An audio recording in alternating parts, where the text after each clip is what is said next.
and welcome to Round Robin. I'm your host, Robin McCormick, with the City of Hampton's Communications Department.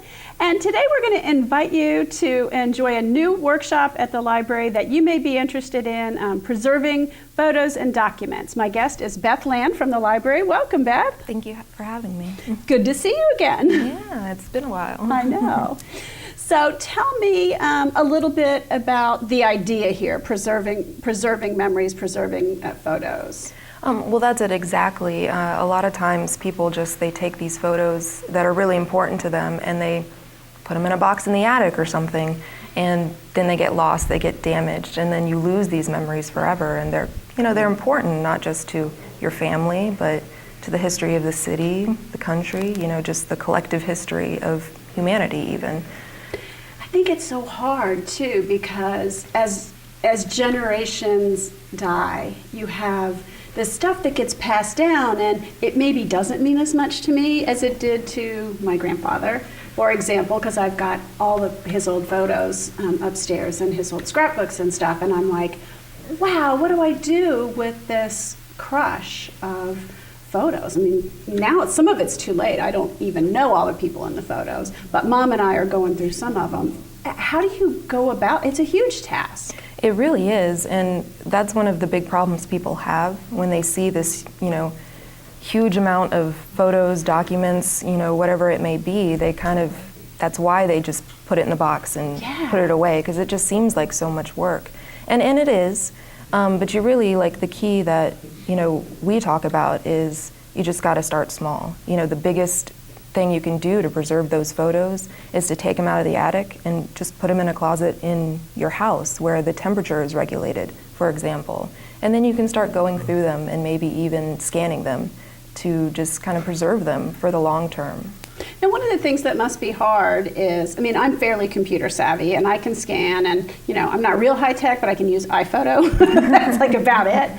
But for people who aren't necessarily, maybe are a little older, of a generation that isn't as computer friendly, scanning sounds like a pretty daunting task. Oh, I agree, and it can definitely be very technical, but at the library, we actually have 3 different scanning machines. They're actually on our copiers, and you can scan photos, documents, whatever, onto a jump drive. And we've got librarians there that our only job is to help you use these machines and navigate computers, and even our book collection. We've got our whole special collections room with just genealogy, so you can do some of the research on these photos that you find. That is really cool. And just explain to people what a jump drive is and where you can get one. If you're not computer savvy, if you don't have one at home, it's not that hard.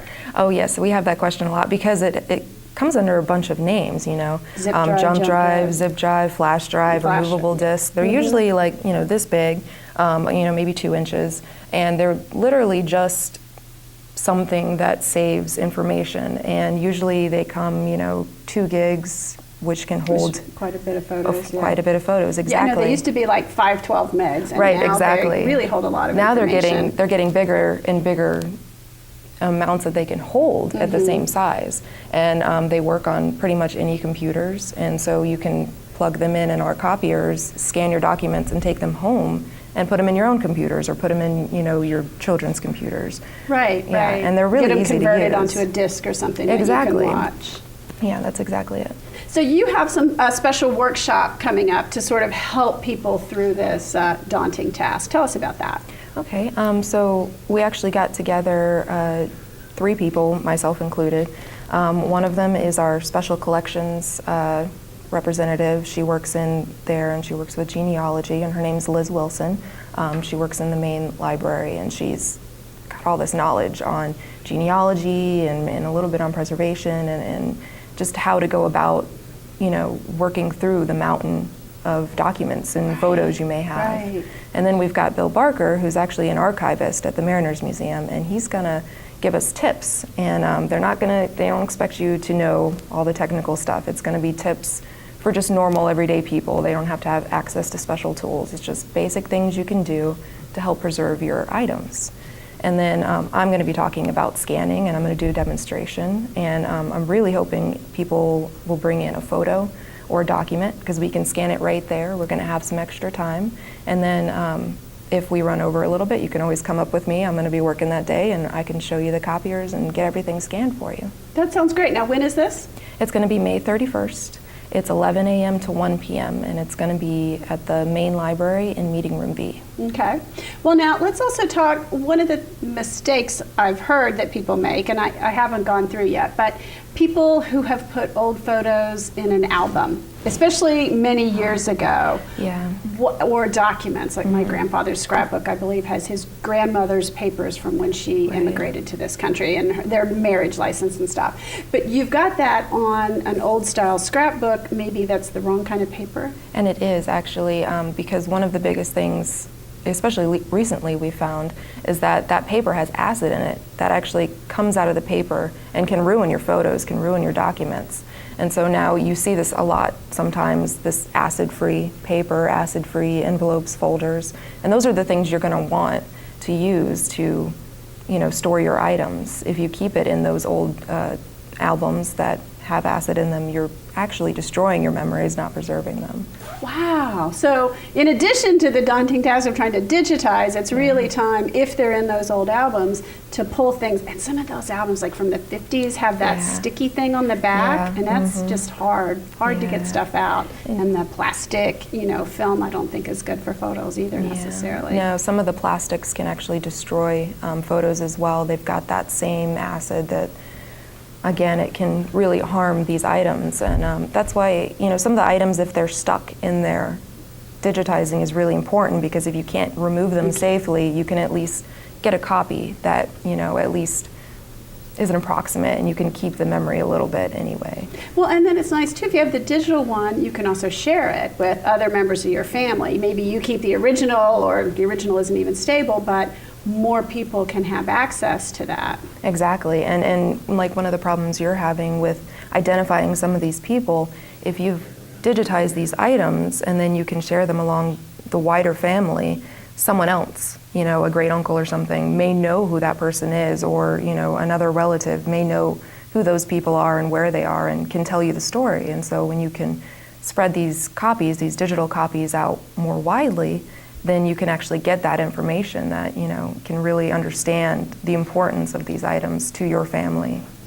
One of the things I've found going through these old photos really is you don't necessarily need the mountain, you need to make choices. And you're an editor, it comes from that background of saying, oh my gosh, 10 pictures aren't necessarily 10 times as good as 2 or 3 really good pictures, and so sort of weeding down that collection to determine what is the most important to preserve makes the task a little more doable. Yeah, exactly. And we do it now. We take multiple pictures of the same subject to make sure we get one good picture. Right. But we keep all the other pictures for whatever reason. Oh, well, partly it's digital now, so it's more work to delete it than it is to keep it. Exactly. And an easy way to kind of go through is just see like fuzzy photos, where people's heads are cut off or something. Those are items you can generally remove, especially if you see that there's a similar photo, with the same subject matter right nearby, and that can cut down your workload a lot. Do you think a lot of people are interested? I mean, are you seeing any sort of resurgence, or is it like kind of a steady level of people who are interested in that genealogical research, or their families, or their family history? I worry that it's getting lost. I think that, I'm not sure that there's a resurgence, but I think people are still interested. And, we've told people about the scanning before, and we've had people come in with, a stack of photos already, and they didn't really know what to do with it, but they had heard the scanning keyword, and were like, what can we do with this? And so we were able to scan all those photos onto the jump drive for them and, give them the copies. And some of these photos were in fairly poor shape, so now we know that they've got that copy and it's saved. So, but I think as, it does come in waves, and we are getting a lot of interest. We have, pretty strong community, especially in Hampton, that are, we're interested in history here. I mean, we have programs all the time. Right. History. Oldest English-speaking continuous settlement in the United States. Exactly. And so I think that that kind of background makes our community especially interested in, preserving history, preserving these memories. And we get people from out of town too. We've got these genealogical nuts who, are great because they come in, they visit us, and they come to the library just to look at our special collections. And they're great, and that kind of passion about this history is what's keeping these memories preserved. Right, and I do want to put a plug in for the Hampton History Museum. They have the Hunt for Hampton History, but even when that annual event isn't going on, they are trying to preserve both oral histories and memories of Hampton and life in Hampton, and documents and old photos, particularly that relate to the city as a whole, but also just to individual memories and key families and things. Yeah, and I'm glad you brought that up because Liz Wilson, our special collections representative, she is involved with that, and she was talking about it, and she told me, there are some things about Hampton's history that we wouldn't know if individuals did not take it upon themselves to preserve these items. The view of history has changed so much. It used to be kind of wars and the people who won them, and now it's broadened out to be the people, the Native Americans who were here before the English arrived, and to be memories of daily life and how women lived and how children lived and what people's jobs were, and things that feel mundane but that make up the important fabrics of our lives. It's not just when we're at war and what has happened during that time. Yeah, exactly. I think that's why a lot of people call these things treasures, because they are, even if it's just a photo of a birthday party or a letter between, family members. Oh, gosh, they're treasures, letters. Yeah, I've got some of those too. I haven't even looked at. You can scan those as well.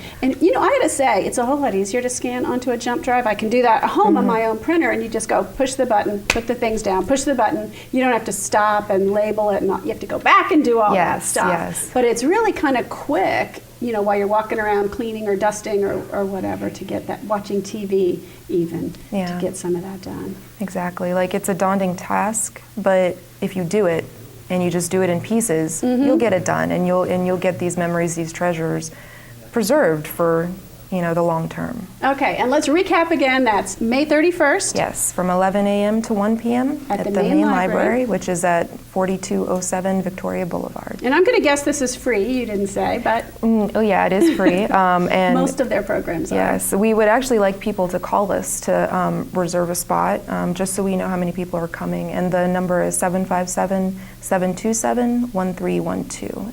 That's great. Well, thank you for coming today, Beth, and sharing that information. Thank you for having me. But there's a lot of folks out there like me who have a pile of stuff they've inherited, photos, letters, and use this program perhaps as a chance to make a dent in organizing and preserving that collection. It is important. Thank you very much for watching.